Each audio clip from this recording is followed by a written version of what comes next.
पाकिस्तान की cricket team तो break पर है, लेकिन क्रिकेट चल रही है पूरी दुनिया में। इंग्लैंड ऑस्ट्रेलिया की एशेज़ सीरीज़ चल रही है जो अब तक ऑस्ट्रेलिया ने डोमिनेट की है। इंडिया साउथ अफ्रीका की सीरीज़ चल रही है, पहले टेस्ट हुए थे, फिर ओडीआईज़ हुए थे और अब T20Is हो रहे हैं। और उसमें काफ़ी इंटरेस्टिंग मुकाबला चल रहा है दोनों टीम्स का वाइट बॉल सीरीज़ में। और कल से BBL 15 शुरू हो रहा है, जिसमें a lot of our Pakistani players are participating.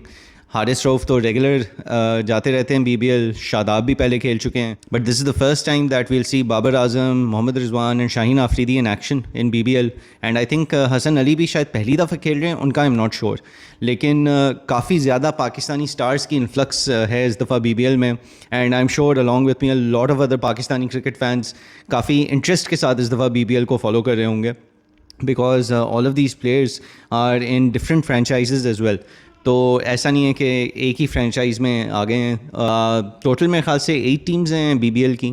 अच्छी चीज़ ये है कि BBL क्योंकि ऑस्ट्रेलिया की लीग है और ऑस्ट्रेलिया हमसे 6 घंटे आगे चल रहा है, तो जो मैच टाइमिंग्स हैं वो हमें काफ़ी हद तक सूट करेंगे। क्योंकि T20 मैचेस हैं तो obviously evening matches, night time matches होंगे, तो it will be easier for us to follow, अच्छे टाइम पे होगा। ज़्यादातर मैचेस जो हैं वो दोपहर 1:15 और 2:15, 3 इस तरह के टाइम्स पे हो रहे होंगे। कुछ मैचेस जो हैं वो सुबह 10-11 बजे भी हो रहे होंगे, एक आधा शायद उससे भी ज़्यादा जल्दी हो रहा हो जो डे मैचेस होंगे उनके। लेकिन मेजॉरिटी मैचेस जो हैं वो हम आराम से फॉलो कर सकते हैं क्योंकि दोपहर के वक्त हो रहे होंगे। आई थिंक PTV पे दिखाए जा रहे हैं, 10 स्पोर्ट्स पे भी देख सकते हैं, and if I am not mistaken Tapmad पे भी अवेलेबल होंगे ये मैचेस। तो कल से शुरू हो रही हैं matches and it should be interesting. अच्छा मौका होगा हमारे ऑलरेडी जो T20I स्क्वाड में प्लेयर्स हैं, शाहीन हो गए, बाबर हो गए, Haris he is part of the squad, and Shadab जो किसी भी वक्त वापस आ सकते हैं स्क्वाड में क्योंकि उनकी तो आमद कभी भी हो सकती है। तो अच्छा होगा to see them in action and it will be good for them to get a lot of competitive cricket just before the last couple of series international जो पाकिस्तान की तरफ से खेलेंगे before the big one, the world cup, जो next year में पाकिस्तान की team Sri Lanka में खेल रही होगी। तो let's see, we I mean I wish all of our players all the very best. अच्छा करें, गिव इट देयर ऑल, अच्छी परफॉर्मेंसेस दें एंड कॉन्फिडेंस के साथ वापस आएँ इंटरनेशनल टीम में भी, ताकि वही कॉन्फिडेंस जो है वो टीम के अंदर भी ट्रांसलेट कर सकें। So all the best to all our stars at BBL and I hope you guys do well.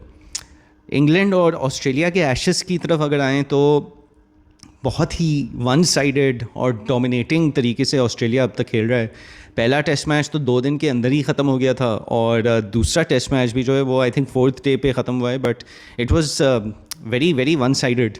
Australia ने काफ़ी हद तक इंग्लैंड को मतलब कंट्रोल किया हुआ है। They been on top throughout. एक आधा सेशन हुआ होगा जो भी पहले में टेस्ट मैच में जिसमें इंग्लैंड थोड़ा कंट्रोल में थे, जिसमें बेन स्टोक्स ने बड़ी अच्छी बॉलिंग करा के 5-6 विकेटें भी ली थी to bring England back into the match. लेकिन it's simply been one way traffic. I think England की बैटिंग हो या बॉलिंग हो, they've just not done enough and Australia बहुत आराम से उनको डोमिनेट कर रही है। जो रूट ने अलबत्ता अपनी सेंचुरी करके he is broken the duck के for not having scored a single century in Australia in test matches, तो वो तो उनसे कंप्लीट हो गया, he is made that tick mark. And but other than that overall अगर देखा जाए तो इंग्लैंड की तरफ से एज सच अच्छी परफॉर्मेंसेज अब तक नहीं आई हैं। और ऑस्ट्रेलिया में Starc has been on in fine form, विकेटें लिए जा रहे हैं, he is become the highest wicket taker left arms bowlers में। he crossed Wasim Akram to become the highest wicket taker ever in tests as a left arm bowler. तो kudos to him, but he doesn't seem to be stopping। अब तक उसी fire के साथ और उसी energy वगैरह के साथ आते हैं, and he's been a fantastic bowler for Australia. Unfortunately Cummins has been injured, तो Steve Smith ने कैप्टनसी भी बड़ी ज़बरदस्त की है while Cummins has not been there, and other bowlers have also stepped up। तो Scott Boland हो, बाकी जो 1-2 नए बॉलर्स भी आए हैं, so they've done well to partner with Starc while first choice bowlers have not been there. Cummins injured हैं, Hazlewood तो कम्प्लीटली रूल आउट हो चुके हैं from the Ashes altogether. तो but it's been good to see. And batting में भी Travis Head has done a good job, Steve Smith के 1-2 अच्छे नॉक्स रहे हैं।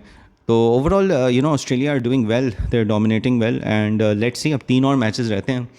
I think it looks like from this point on तो ऐसा ही लग रहा है कि ऑस्ट्रेलिया डोमिनेट करके ही ये फिर से एशेज़ जीत जाएगी। and England will still be waiting for Ashes victory on Australian soil.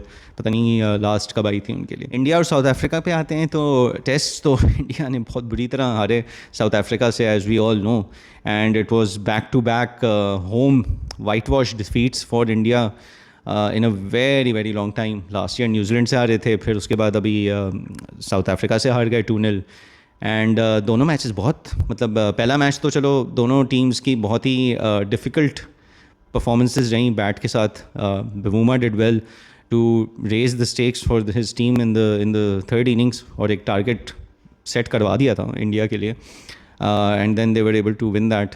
लेकिन दूसरा मैच तो रिकॉर्ड मार्जिन से हारा India. And I to be honest, मतलब South Africa played the better cricket, they deserve to win, simple as that.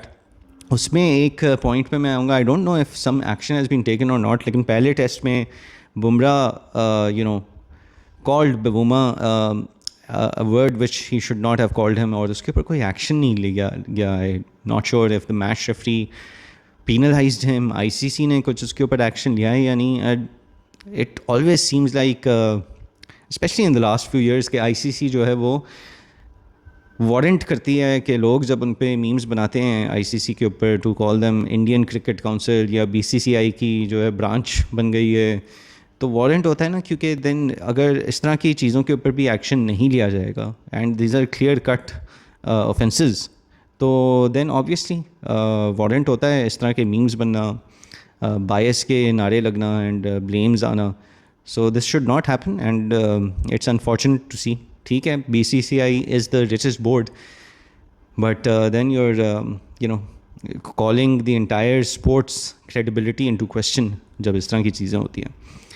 तो it's unfortunate to see, and I hope better sense prevails, bias is removed, and इस तरह की चीज़ें ना हो.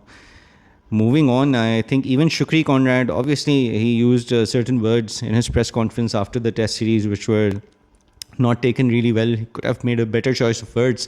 लेकिन I think वो एक पुश तो कर दिया था ना इंडिया ने अपनी हरकतों की वजह से, अपने एरोगेंस और अपने एटीट्यूड की वजह से. I think they just bait other teams to do the same. So and it's not new, अभी एशिया कप में भी यही हुआ था. They did the same with their attitude, absolutely unsportsman like behaviour. तो इसमें कोई नई बात नहीं है, but it's unfortunate and I hope it stops happening at some point in time.